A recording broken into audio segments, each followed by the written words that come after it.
बोलिए प्रेम से श्री सद्गुरु महाराज की जय। श्री सद्गुरु महाराज की जय। श्री सद्गुरु महाराज की जय।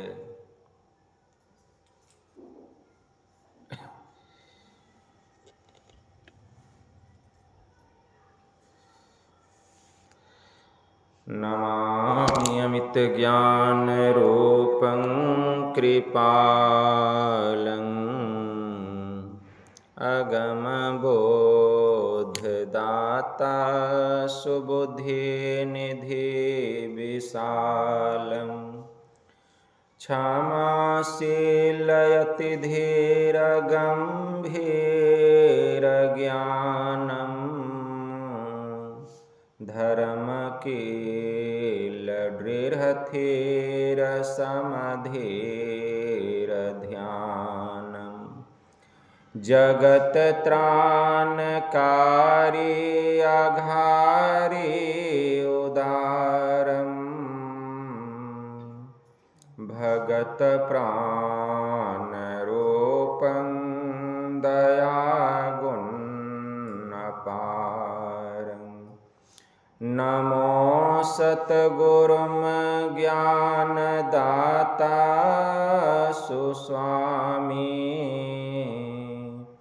नमामि नमामि नमामि नमामि नमामि नमामि नमामि नमामि। महाराज सद्गुरु है राजन को राजा है जिनकी कृपा से सरे सर्व काजा भने में ही सोई परम गुरु नमामि नमामि नमामि नमामि नमामि नमामि नमामि नमामि नमामि। श्री सद्गुरु महाराज की जय। अव्यक्त रूप में परमाराध्य संत सद्गुरु महाराज के पावन कमल चरणों में बारंबार नमन। आदरणीय सत्संग प्रेमी गुरुजनों, भक्तिमती माताओं एवं धर्मशीला बहनों, यह संत मत का रात्रिकालीन का सत्संग है जिसमें हम लोग अपनी अपनी उपस्थिति दर्ज कर रहे हैं। यह हम लोगों का परम सौभाग्य है क्योंकि सत्संग मनुष्य के जीवन में बड़े भाग्य से मिलता है। देखिए इस पर्वतीय समाज की जनसंख्या कितनी है और इसमें कितने लोग संत मत के ज्ञान से भी जुड़े होंगे, लेकिन यहाँ कितने लोग बैठे हैं? मात्र 7-8 लोग बैठे हैं। क्यों? कारण क्या है? आप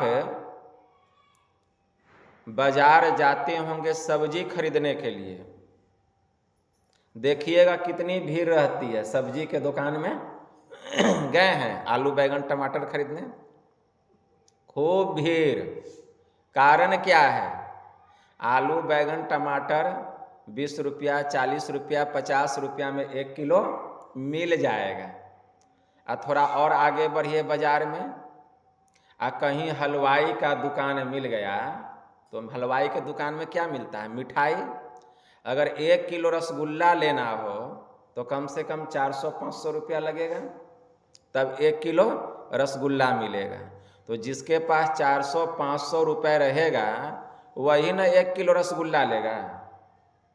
तो वहाँ आप भीड़ देखिएगा थोड़ा कम सब्जी बाजार से, मतलब 5-10 लोग मिलेंगे, 5-10 लोग मिलेंगे। क्यों? क्योंकि मिठाई सब्जी से महंगा मिलता है। थोड़ा और आगे बढ़िए, ज्वेलरी के दुकान में जाइए जहाँ सोना चांदी मिलता है। तो अगर किसी को अगर 10 ग्राम सोना खरीदना हो तो अभी सोना क्या रेट चल रहा है? अब जो भी चले 60,000 70,000 में 10 ग्राम।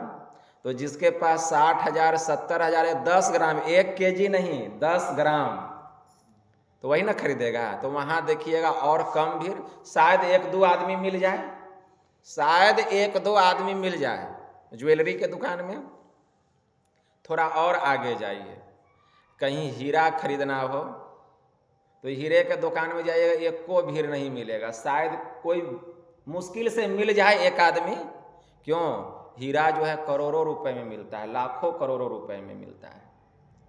तो ठीक उसी प्रकार यहाँ जो है हीरा और मोती की वर्षा होती है। इस सत्संग में परम पूज्य शाही स्वामी जी महाराज की वाणी में आया, राम नाम के हीरे मोती संत लुटाए गली गली, ले लो रे कोई राम का प्यारा आवाज लगाए गली गली। माया के दीवानों सुन लो एक दिन ऐसा आएगा, धन दौलत अरुमाल खजाना परा यहीं रह जाएगा, सुंदर काया माटी होगी चर्चा होगी गली गली।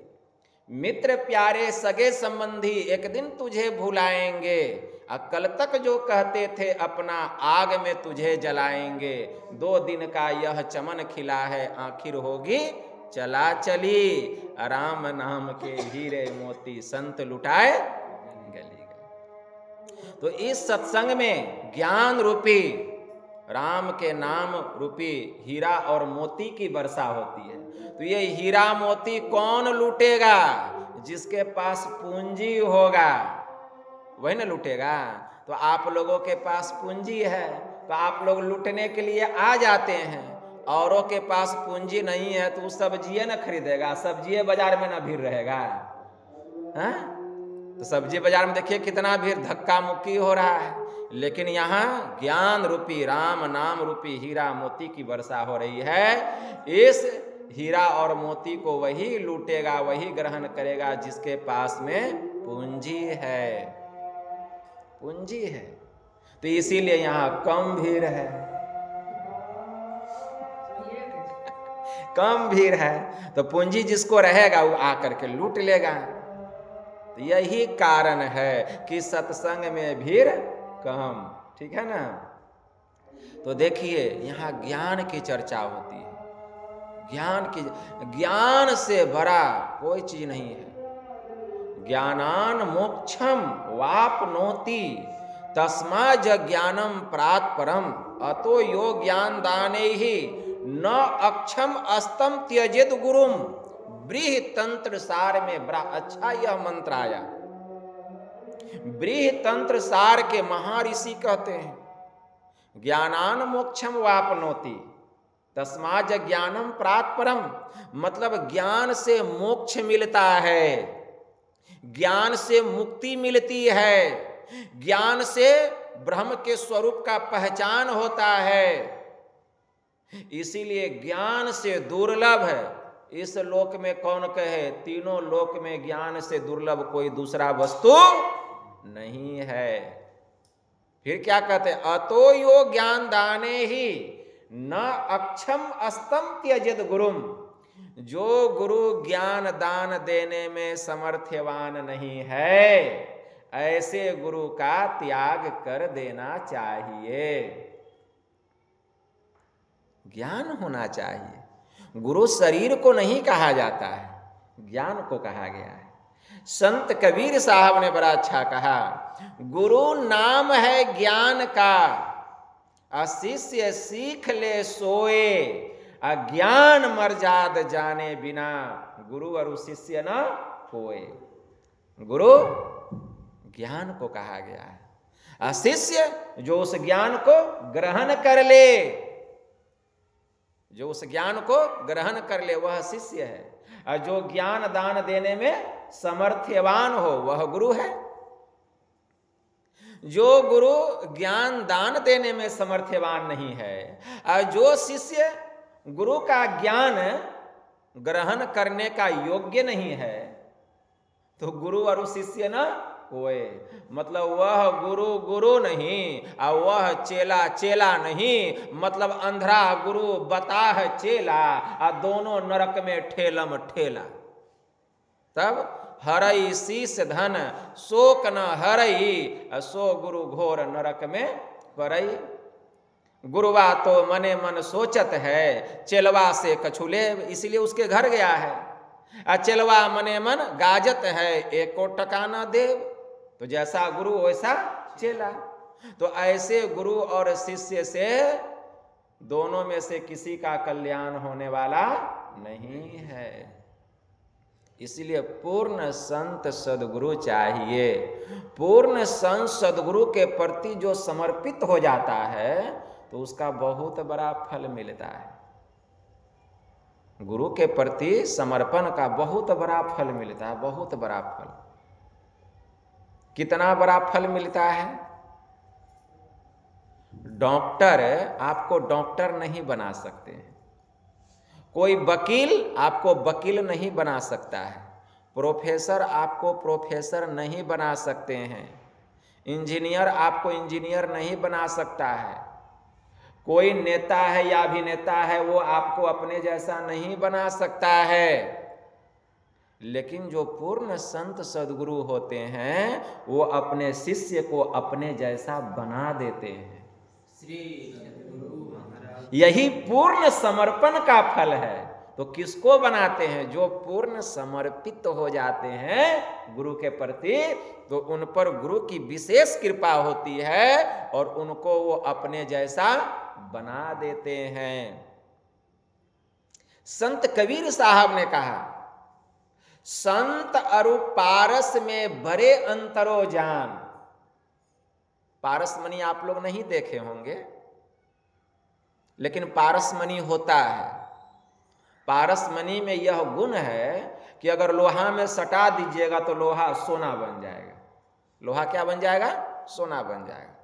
तो संत और पारस में बड़े अंतरो जान, अरे वह लोहा सोना करे, मतलब पारसमणि लोहे को सोना बना देता है और यह कर ले आप समान। लेकिन गुरु जो होते हैं अपने शिष्य को अपने जैसा बना देते हैं। पारसमणि में यह गुण नहीं है कि किसी को पारसमणि बना दे, वह सोना बना सकता है। लेकिन संत जो है अपने भक्तों को, अपने शिष्यों को अपने जैसा बना देते हैं। इसीलिए संत कबीर साहब ने कहा, सोना जंग नहीं लगे। सोना में देखे हैं जंग लगते हुए? जंग लग जाएगा तो कहेगा ये सोना नहीं है।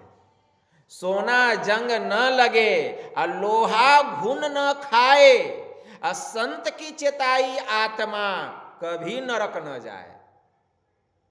क्या समझे? सोना में जंग नहीं लगता है, लोहा में घुन नहीं खाता है। लकड़ी में घुन लग जाएगा, लोहा में देखें घुन लगते।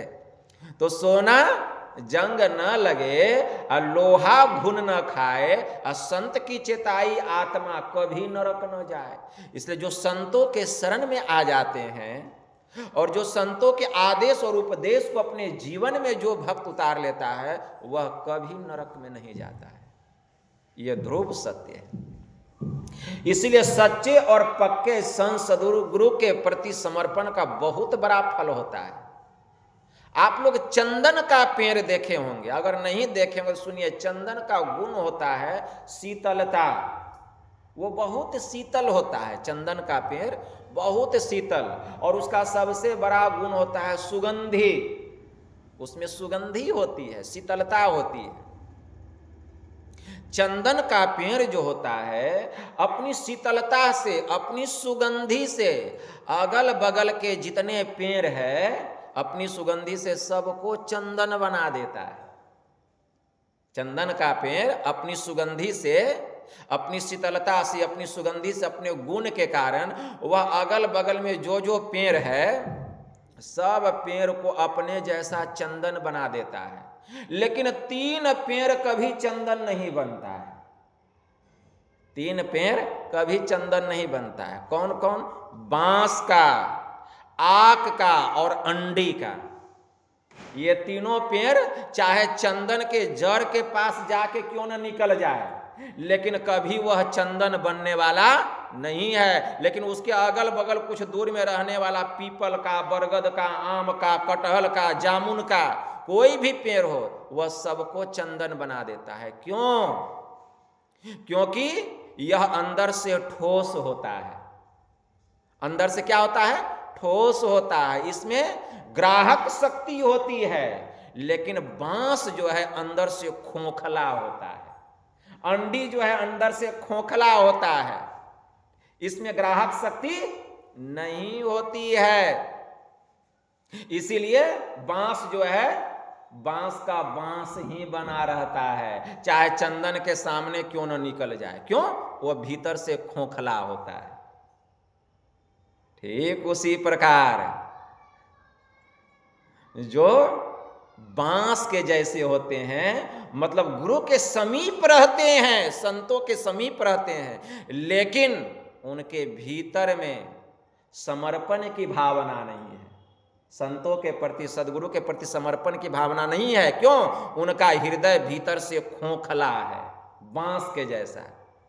जो श्रद्धाहीन होते हैं, जिनको संत और सदगुरु के प्रति आस्था नहीं है, भक्ति नहीं है, प्रेम नहीं है, वो संतों के साथ खूब चले, आगे पीछे करे, लेकिन वह बांस का बांस ही बना रहता है। वह कभी चंदन नहीं बन पाता, वो कभी चंदन नहीं बन पाता।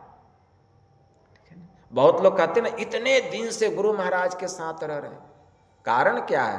हृदय खोखला है, बांस के जैसा, श्रद्धाहीन है, समर्पण की भावना नहीं है, गुरु के प्रति श्रद्धा नहीं है, प्रेम नहीं है, इसीलिए वह बांस का बांस ही बना रह जाता है। इसलिए जिसके हृदय में संतों के प्रति, सदगुरु के प्रति सच्ची श्रद्धा रहेगी, आस्था रहेगा, प्रेम रहेगा, भक्ति रहेगी, समर्पण की भावना रहेगी, उसी के भीतर गुरु का ज्ञान प्रवेश करता है। और वही उस ज्ञान को ग्रहण करते करते, जैसे कुदाली से खोदते खोदते हम जमीन से जल प्राप्त कर लेते हैं, उसी प्रकार शिष्य गुरु की सेवा करते करते संपूर्ण विद्या को प्राप्त कर लेता है। तो ऐसी श्रद्धा भी तो होनी चाहिए, वैसा प्रेम भी होना चाहिए, वैसी भक्ति होनी चाहिए, तब यह ज्ञान होता है। नहीं तो बांसे का बांस बने रह जाएंगे। एक बहुत रोचक प्रसंग है। दिल्ली में एक रेलवे स्टेशन है। उस रेलवे स्टेशन का नाम है हजरत निजामुद्दीन रेलवे स्टेशन। दिल्ली में बहुत बड़े बड़े बादशाह हुए, बहुत राजा महाराजा हुए, लेकिन किसी के नाम पर उस रेलवे स्टेशन का नाम नहीं पड़ा। लेकिन बड़े उच्च कोटि के फकीर हुए, मुर्शिद हुए, हजरत निजामुद्दीन औलिया, बड़े उच्च कोटि के संत हो गए। उनके नाम पर उस रेलवे स्टेशन का नाम क्या पड़ गया? Hazrat Nizamuddin railway station. क्यों? बड़े उच्च कोटि के संत थे, फकीर थे, मुर्शिद थे, पीर थे, बड़े उच्च कोटि के थे। वे अपने साथ में 22 चेला रखते थे। कितना चेला रखते थे? 22 चेला। अब 22 चेला के मन में होता था कि गुरु महाराज के बाद हम ही गुरु गद्दी का उत्तराधिकारी बनेंगे, कि गुरु महाराज का जब शरीर छूटेगा तो हम ही गुरु गद्दी का उत्तराधिकारी बनेंगे। हजरत निजामुद्दीन औलिया जो उच्च कोटि के फकीर थे, अपने सभी शिष्यों के मन की बात को जानते थे, लेकिन उनको सुयोग्य शिष्य की आवश्यकता थी जो कि गुरु गद्दी का उत्तराधिकारी बन सके। तो सुयोग्य उत्तराधिकारी की तलाश करने के लिए उन्होंने सोचा कि 22 चेला का परीक्षा ले लेना चाहिए, ताकि पता चल जाए 22 में सुयोग्य उत्तराधिकारी कौन है। जांच पड़ताल तो होनी चाहिए ना। तब एक दिन मौज में आकर हजरत निजामुद्दीन औलिया कहते हैं, देखो जी आज मेरी इच्छा है बाजार घूमने की। तो 2200 चेला कहता है, गुरु महाराज भले बढ़िया है, चलिए आश्रम में रहते रहते मन भी औक्ता गया है, चलिए आज बाजार घूमते हैं। तो गुरु महाराज आगे आगे, अब 2200 चेला पीछे पीछे, कोई लंगोटी, कोई धोती, कोई कमंडल, कोई टोकरी, कोई मोटरी, कोई गठरी लेके चल रहे हैं। हजरत निजामुद्दीन औलिया आगे आगे, चेला लोग पीछे पीछे। चलते चलते बाजार पहुंचे। बाजार में एक वेश्यालय था, कोठा था। तो गुरु महाराज उस कोठे के नीचे रुक गए। एक वेश्या बैठी हुई थी, उससे कुछ बातचीत किए और उस वेश्या के साथ चले गए कोठे पर। कहा कि तुम लोग नीचे ही रहो, हम जरा ऊपर से आते हैं। तुम लोग नीचे रहो, हम जरा ऊपर से आते हैं। तो चेला लोग देखने लगा, टुक टुक टुक टुक देख रहा है कि गुरु महाराज वेश्या के साथ कोठे पे गए। गुरु महाराज चले गए कोठे पे। एक आदमी को बुलाते हैं, कहें कि जाओ तुम मेरे लिए दाल रोटी और एक बोतल शरबत लेकर के आओ। वो आदमी गया, दाल रोटी एक बोतल लेकर के आ रहा था। शिष्य लोग देखता है कि गुरु महाराज वेश्या के कोठे पे हैं, ऊपर से बोतल भी जा रहा है, बोतल पिएंगे, पता नहीं बात आगे क्या क्या बढ़ेगी। हम लोगों ने अपना पूरा जीवन ऐसे कुकर्मी गुरु के साथ में रह के हम लोगों ने अपना जीवन बर्बाद कर दिया, सत्यानाश कर दिया। ऐसे गुरु के साथ रहने से तो अच्छा है अपने घर में रहना। एक एक करके सब चेला रफू चक्कर हो गया, 9 2 11 सब भाग गया। केवल एक शिष्य रह गए, एक शिष्य। उस शिष्य का नाम था अमीर खुसरो। एक शिष्य रह गए। गुरु महाराज उस वेश्या को कहते, तुम जाओ दूसरे कमरे में बैठो। वो दूसरे कमरे में चली गई। कुछ देर रुकने के बाद वहां से नीचे उतरे तो देखते हैं मैदान खाली है। फील्ड क्या है? हजरत निजामुद्दीन औलिया पूछते, अरे क्या बात है, सब चेला कहाँ गया? तो अमीर खुसरो कहते हैं, गुरुदेव सब भाग गया। कहा क्यों? आप जो ऊपर गए वेश्या के साथ, ऊपर से बोतल मंगाए तो सबके मन में घृणित भाव आपके प्रति उत्पन्न हो गया, इसलिए सब एक एक करके चला गया कि ऐसे गुरु के साथ रहने से अच्छा है घर में रहना। तो गुरु महाराज कहे, तू क्यों नहीं गया?